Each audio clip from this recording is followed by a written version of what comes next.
Thank you so much for joining us on At Issue. My name is H. Wayne Wilson, and we're going to introduce you shortly to two people in new positions. They are the CEOs of Economic Development Councils in Bloomington Normal and Peoria. And we're going to talk to them about where the CEOs are going to take us. And in the particular case of Peoria, it's a whole new organization. So where is economic development going in McLean County and in Central Illinois, Peoria, Tazewell, Woodford? That discussion we'll have with Jennifer Daly. Jennifer is the CEO of the Greater Peoria Economic Development Council. Greater was added to the name? Well, actually, the name was the EDC of Central Illinois. So, and the reason we changed it to Greater Peoria Economic Development Council is one of the main things that we do is we market. And marketing Central Illinois can be a little bit challenging since there's a lot of places that use Central Illinois that's truly not our region. So when we're talking to people about Central Illinois, it's hard sometimes for them to know, are we Springfield, are we Bloomington Normal, other places? So we felt for marketing purposes having the word Peoria was going to be very, very important. And of course, we're all about the Greater Peoria area. So. And also joining us is the CEO of the Bloomington Normal Economic Development Council. He's Kyle Ham. Thank you for joining us, Kyle. Thanks for having me. And people will say, Kyle Ham? I know Kyle Ham. Peoria Next and... Yeah, I was with Peoria Next for 2 years and then about 6 years with formerly Heartland Partnership, and then left the community for about 4 years. And now I'm in Bloomington Normal. So love coming back to Peoria. I get back here often. Family's still in the area, and it's good to be back. And mentioning Peoria Next and Heartland, Heartland actually was the parent organization for what was then EDC of Central Illinois. That's right. Before we start talking about individual issues, what happened? I mean, we blew up economic development and put it back together, my terms.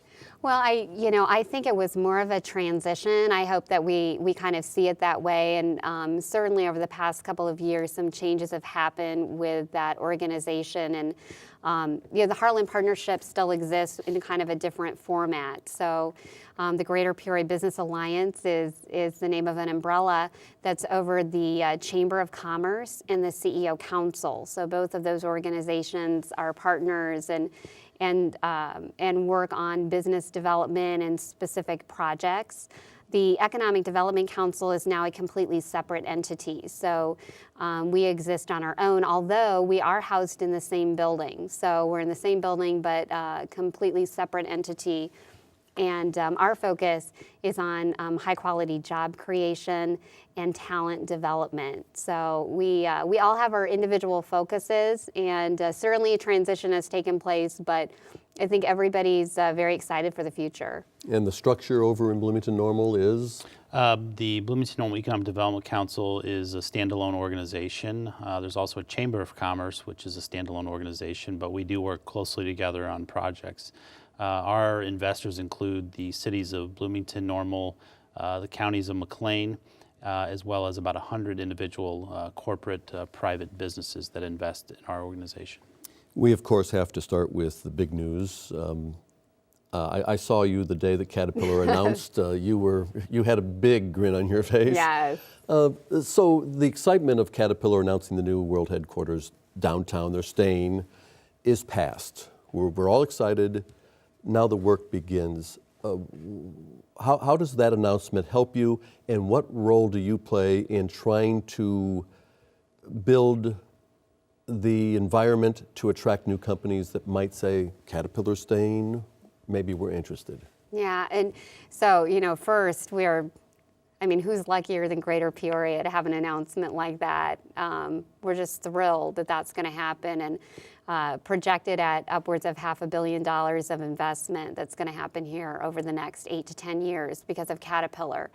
So with that comes a challenge, as you presented, both to make sure Caterpillar has what they need to be able to grow in that kind of significant way. And that's everything from addressing the housing that they're going to need to construction. Are we going to have the capacity to capture a lot of the construction dollars that are going to happen?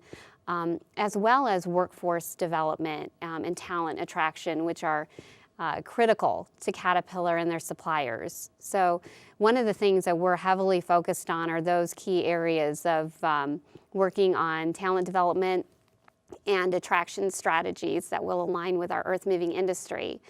Another piece that I would be remiss in not talking about is the warehouse district downtown. I mean, that is a big piece of the puzzle for preparing our community for this kind of development and expansion by Caterpillar. And if you haven't spoken with Michael Freilinger about all that's going on there with the rehabilitation of those buildings, those beautiful historic buildings, into mixed use and housing opportunities, that is a very exciting project and one that will help to propel, especially young folks that Caterpillar wants to be able to attract to want to stay and live in Greater Peoria. So the other piece of it that you talked about was leveraging that announcement for new business development. And we're already seeing our phones ringing with people who are interested. Met this morning with a company from Germany that's interested in a possible location. And a lot of that is connected to Caterpillar and their announcement. So it's really doing the work of economic development, which is responding to those opportunities and helping those clients to find properties and investment when needed or partners. So it's going to be an exciting time for us. Are those conversations, whether it be the German company or otherwise, about who might be a potential supplier to Caterpillar, or are they companies that just come in and say, if a Fortune 50 company is going to lay down roots in Peoria, there must be something going on, we might look? Yeah, well, right now the calls that we're getting are the first. So they're folks that are either already suppliers to Caterpillar or they want to be, and they feel like this is a great opportunity for them to consider a location in Greater Peoria.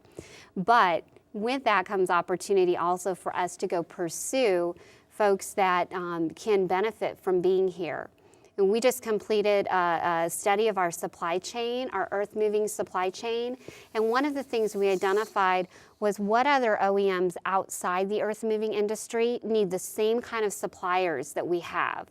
And so we have a list of those OEMs that need the expertise that we have right here in Greater Peoria, but they're not located here now. And so you can imagine that's a great story to go and tell an OEM is, you're looking for a new location. We have everything you need to be able to hit the ground running if you come to Greater Peoria.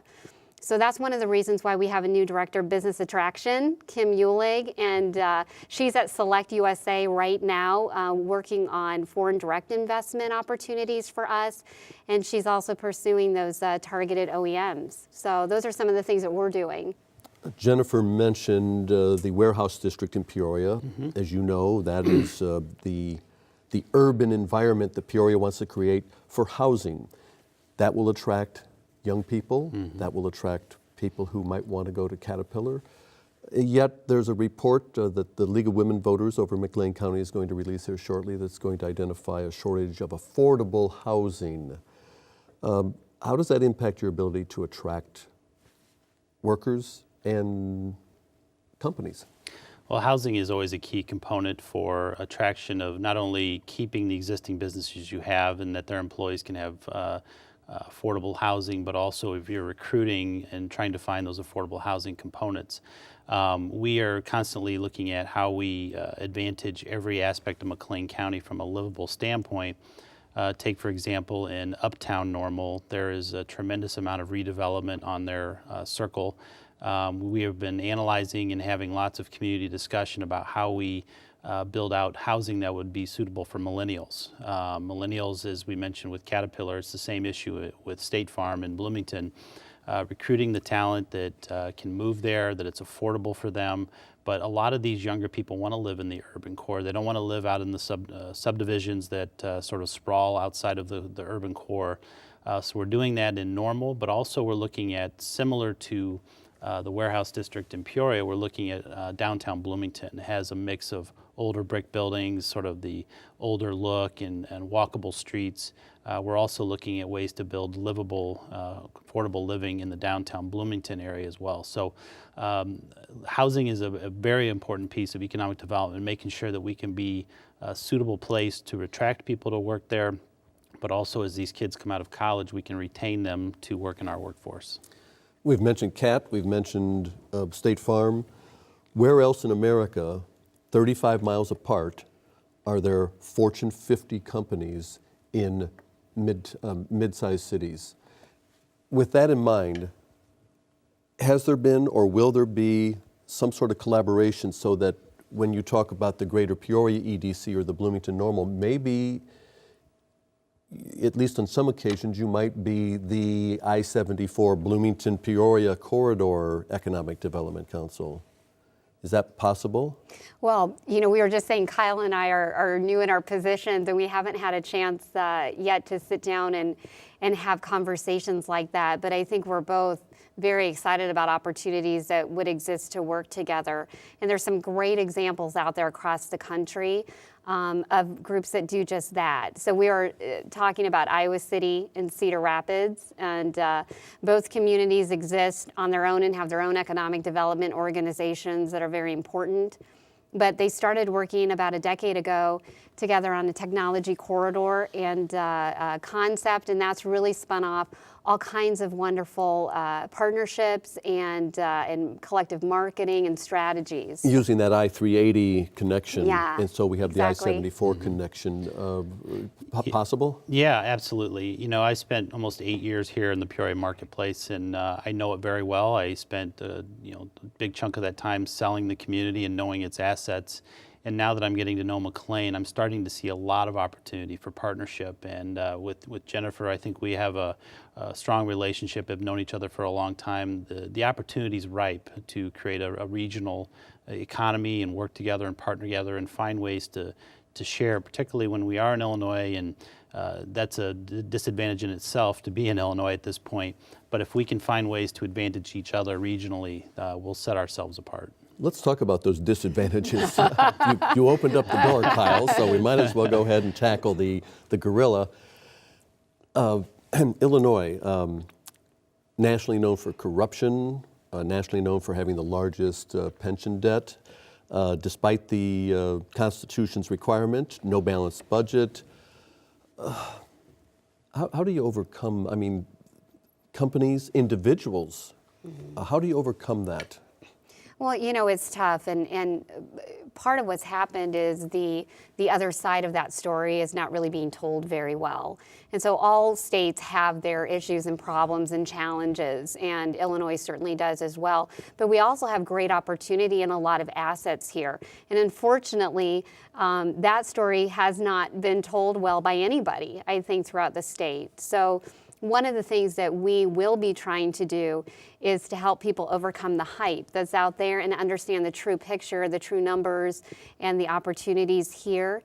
And the other thing we can't forget is that a lot of the companies come here because there is opportunity. They're looking in this region because of that connection to Caterpillar, because of the supply chain, because of the transportation network, and access to their own clients. So, there's a lot of things that still propel looking at Illinois as a place to live or to work or to locate a business. And we just need to tell that story a bit more. How do you tell the story? We tell the story by saying that, there's been some changes in Springfield and a lot of tough decisions are going to be made. But I think that the investors from outside of our state are starting to take eye that at least we are starting to maybe stop the bleeding from a standpoint of how we manage our state. We have a very pro-business, pro-growth governor. He's also appointed a very pro-growth venture capital director of the DCEO organization. So I think you're going to see a different tenor coming out of Springfield when it comes to how we deal with business, how we treat business, and how we want to attract business and make Illinois a place that people want to come to. And so from my vantage point, over the last 10 or 12 years being in this business, the tenor is changing now, that we can start to talk about we're making some tough changes, but we're also becoming a more business-friendly state. So we've turned a page. Let me dovetail slightly off of that. And you talked about the governor trying to be pro-business, and yet the governor has suggested, don't know if it will happen, but has suggested that revenue sharing be cut in half to the communities and the counties. Mm-hmm. In Bloomington, that would be $3.7 million. Normal, $2.6 million. In Peoria, $5.7 million. Now, that doesn't come out of the EDC budget, we know that, but it has an impact. How do you deal with that? Because economic development is the money of the future. Yeah, absolutely. Continuing to do our jobs and do it very, very well becomes even more critical when you're looking at deficits like we're looking at in our cities. It's very, very tough for them to overcome those kinds of cuts. So, we all know, as Kyle pointed out, with the change in leadership in the state, there's going to be changes that have to happen to help us meet the budget deficits and make the changes that are needed. We hope that doesn't have a detrimental impact on our communities because they're already struggling in many, many ways to pay their bills. But hopefully people like Kyle and myself are there to do a good job of economic development so that new revenue is being captured and brought in to help support any deficit that's created. And that new revenue usually lags the deficit. Yes. From our vantage point, we really can't control what happens with the local share and what the governor does. But, I think when tough times come, the community has to come together. And so I think you're going to see Bloomington, Normal, McLean County start working closer together on how they operate and do business. And I think when these tough times come around, you invest more in economic development because that's the only way you're going to actually backfill and grow revenue and create jobs. So now more than ever, economic development should play a critical role in not only Peoria but Bloomington and as the state as a whole if those tough decisions come down the pipeline. Kyle Hunsaker is a director over at Tech Systems in Bloomington, and he said there's going to be a shortage of IT qualified people. And we know that that's the wave of the future. Well, it's the wave of the current, not the future. Yeah. How do you go about keeping or training or attracting people that have those kinds of skills? Sure. IT is very large in McLean County, both with State Farm and Country, but also a mix of other smaller companies that do a lot of IT work that are centric around State Farm.